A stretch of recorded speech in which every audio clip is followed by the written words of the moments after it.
Hey Alfred, this is George. Hey, for the benefit of explaining to you what I do, this is an example of what I did with a client just recently. I've provided them a cover letter that they can send to the lender to stop the foreclosure and actually get the judgment dead cold. Here, let me just show you what it looks like. Right, so this is what the letter looks like. Okay, I'm filing litigation against you. Please find the following, blah blah blah.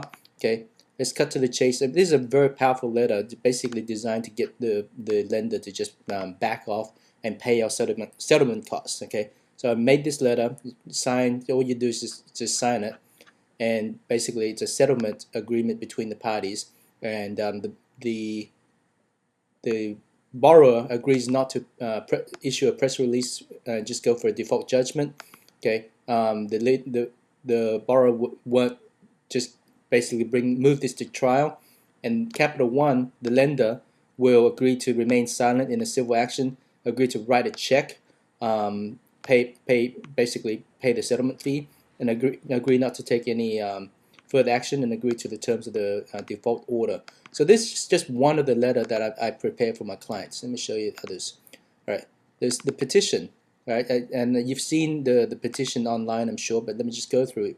I have to research and find out every single bit of detail about this case, the owners, all these references, fill out the counties, fill out all these specific um, courts, titles and procedures, okay?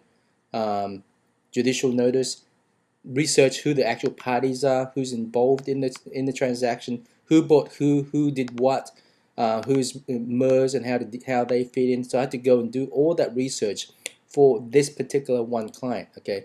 And then I had to build the case specific to the client, arguments and stuff like that. Provide causes of action specific to the client. It's not a generic, just do it yourself. This is specifically what happened when, facts of the case, and then bring in specific claims, specific evidence, specific testimonies, affidavits.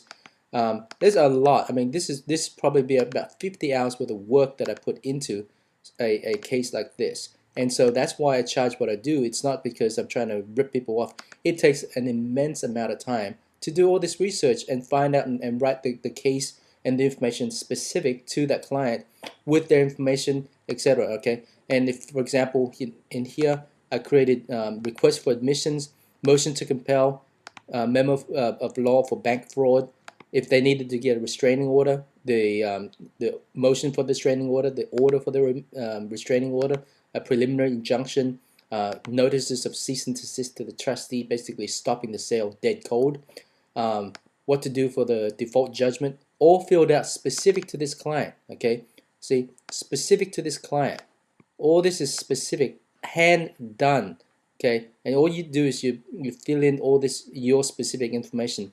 So this is not just like a get some paralegal guy, thank you very much, have a nice day. This is an intense amount of work, and that's why I get paid or ask for what I do. Now, and I don't I hope you don't understand, see where I'm coming from, and not start pointing fingers and start laying labels and labels that I don't appreciate. So this is what I do for my clients, and if right now we either have a document a preparation service where we do everything, what to do, give you all the instructions you need to get started.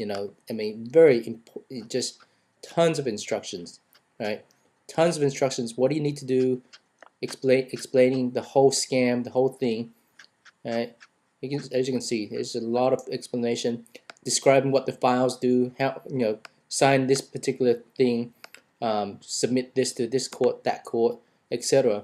What is the summons? How do you get a summons? How to do it specific to California, etc. So this is not just a rinky-dink little. If you compare that to my coaching program, the coaching program has these forms, but you fill it out yourself and you figure out yourself. And like I'm sure you can understand, it is damn confusing. There's lots and lots and lots of little things that can go wrong, and that's what you pay me for, is because I would actually personally prepare that information for you. I hope that makes sense. Thank you for your time. Have a nice day.